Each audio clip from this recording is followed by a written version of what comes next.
Come on, let's go. Come on. Atta boy, Brian. Shake it out. I want you to stand there and I want you to shake it out. And I want you to get back in there and give me 3 more. Atta boy, Swift. Come on. Good job. With that right elbow. All right, last 3. Austin. Stop. All right, let's do something different. Let's hold this. I stabilize this. Let's try this. No elbow back. I want you to stay. Yep. So pull this in.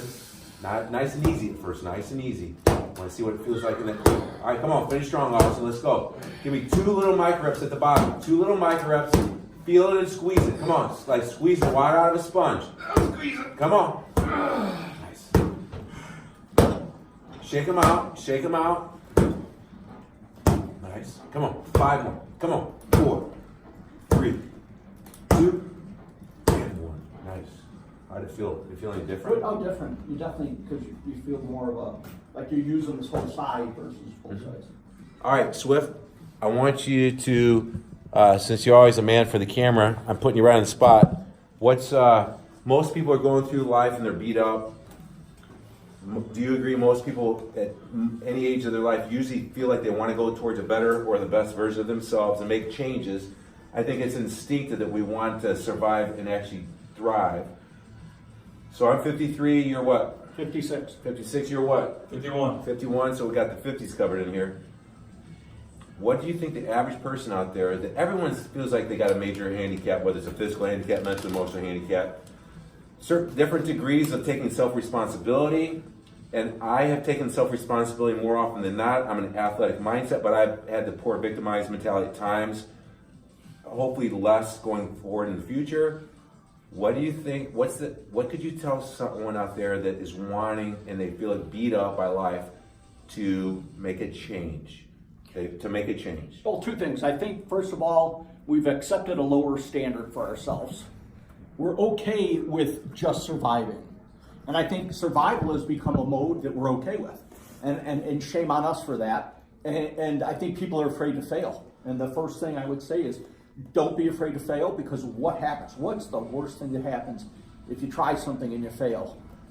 Nothing. Usually nothing significant. So you've got to learn to get, success is on the other side of failure. So go out and fail. Find an excuse to win. Finding an excuse to move forward instead of an excuse to settle for surviving. Instead of finding an excuse to settle for being afraid to fail, finding an excuse to win and move forward. Brian, I want to interject here. I think it's a super amazing point. I talk about it often. In fact, this morning I shot out 3 videos, and I don't know which one, but I said it's noble to have your eye on the prize and to go for something as an athletic mindset individual in life. And you got to have a short-term goal. And it helps to have like consequences, a prize. And you need usually an accountability coach to say, come on, you got this, go, go, go, to keep you tunnel vision. But if we fail, I think it takes a person that's relatively more confident than average in self-image to say, listen, I failed, it's okay. It's Friday night football in high school. What do the coaches do? We lost. What do they do on Monday? Look at the videotape and say, what happened? What can we learn from that? And now for a day or 2, look in the rearview mirror. But now we gotta get ready for Friday. They're gonna kick our ass. So now get back in the game and get focused on that other goal. So learn from the past. Lost. As a football coach of 22 years, you learn more from failing than you do winning. You win a game, you celebrate, you talk about how great everybody was, but the good coaches go back in the room, they watch the film, and they look at all the things they didn't do well despite failing. So in life, if you go out and fail, it's just an opportunity to reinvent yourself. What's the worst thing that happens? You reinvent yourself even better. Don't wait till 2019. If anybody reads my Facebook, that's my big thing. Don't wait. Don't wait till 2019. Start today. So I got a question for you, Brian. So that's good for the football coaches in high school, college football, but in the game of life, if someone does that, if, I guess if you're doing something and you're failing, you got to stay your eye on the prize. You got to keep trying if it's little failures. But at what point does someone got to realize they're riding a dead horse into the ground and the goal they're focusing on is not serving them or their family? It's almost a quandary. Like, that's very noble to keep going, keep going, keep going, keep going. But are you stupid for keep going for that? And you guys say, I effed up. I was wrong. I need a new thing that I'm going towards. That's hard. It's hard. No, it is. At some point, I think you need that, to coin Zig Ziglar, a checkup from the neck up. And at some point, you got to have to bring somebody else into your life. And as I've said for a long time, you can't do it alone.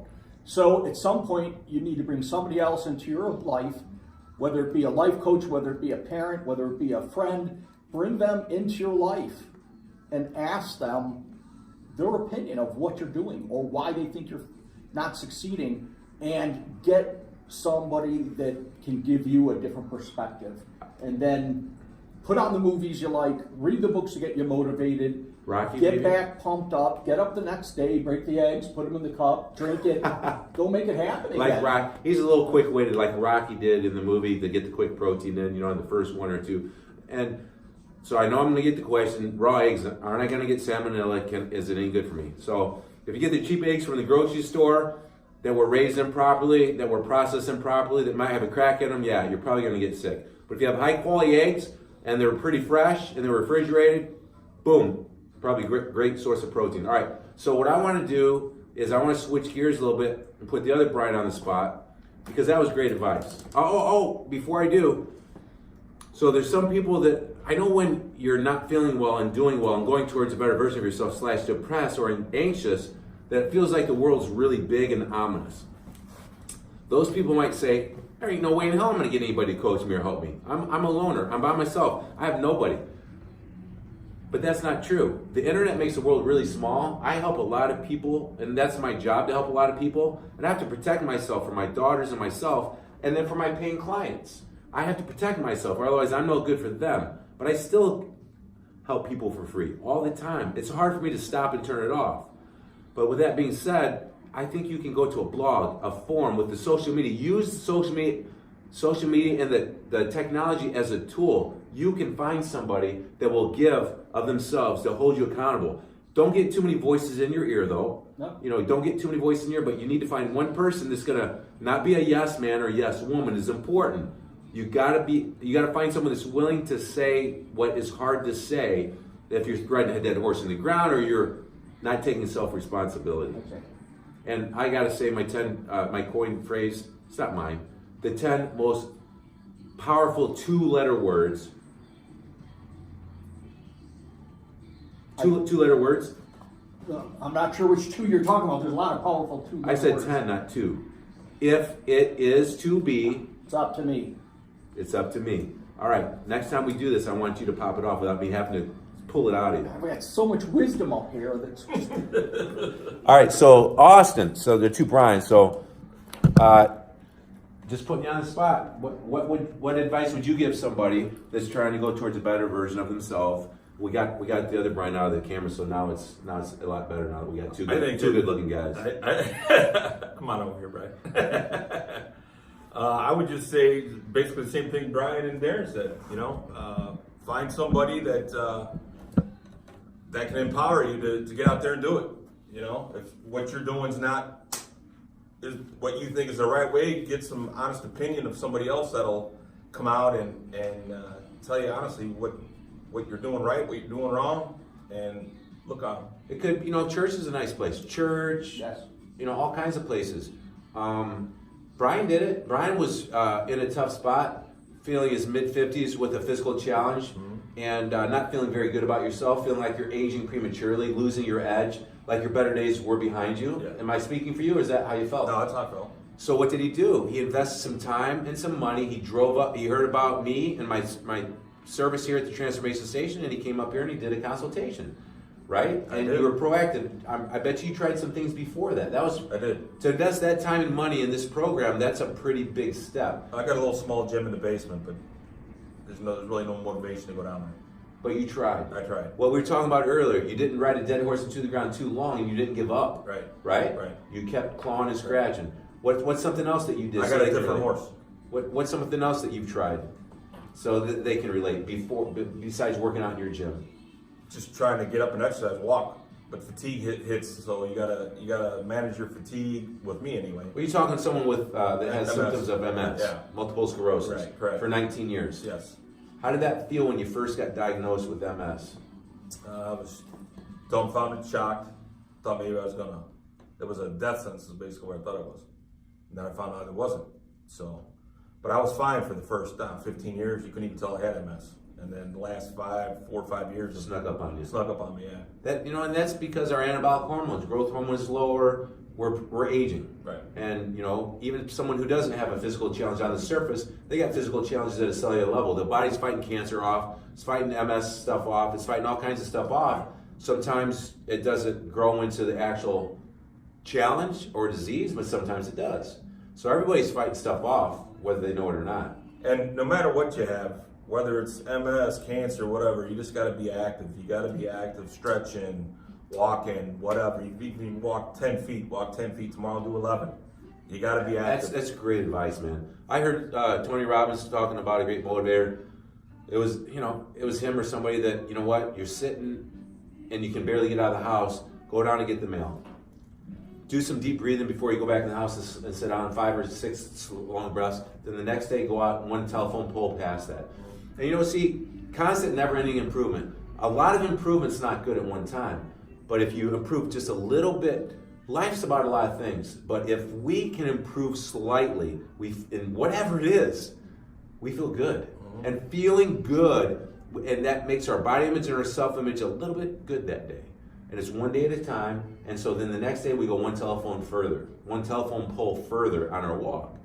And drink a little bit of water, so deep breathing a little bit longer, and take in that air and realize how important deep breathing is. And try to get a little bit of constant, never-ending improvement. So if you continue to go 2 telephone poles further, and then all of a sudden you're going 3 miles, well, you're not going to be able to go further. So maybe going further is not the thing that you need to feel like you're improving. Does that make sense? So don't always gauge it just from going further or being stronger. Does that make sense? Yes. It does. I want to get to that 3 telephone poles though. All right, I think that was pretty good. You guys got any parting words of wisdom? Inch by inch, life's a cinch. Take it one step at a time. Yard by yard, it's hard. Yes. Mile by mile, it's futile. Pretty good, huh? See, you think you're Mr. Motivational, Mr. No, see, there's a difference. I know I am. Not that I think it. I don't know if you ought to show me your true colors here on the video. Look at me smiling like a kid. Hey, we'll check in with these 2 jokesters later. Hey, you do have the power to change to make the rest of your life the best of your life. And tell them, who is better looking out of us 3? Huh? Who do you think? That's pretty obvious. But this is my YouTube channel.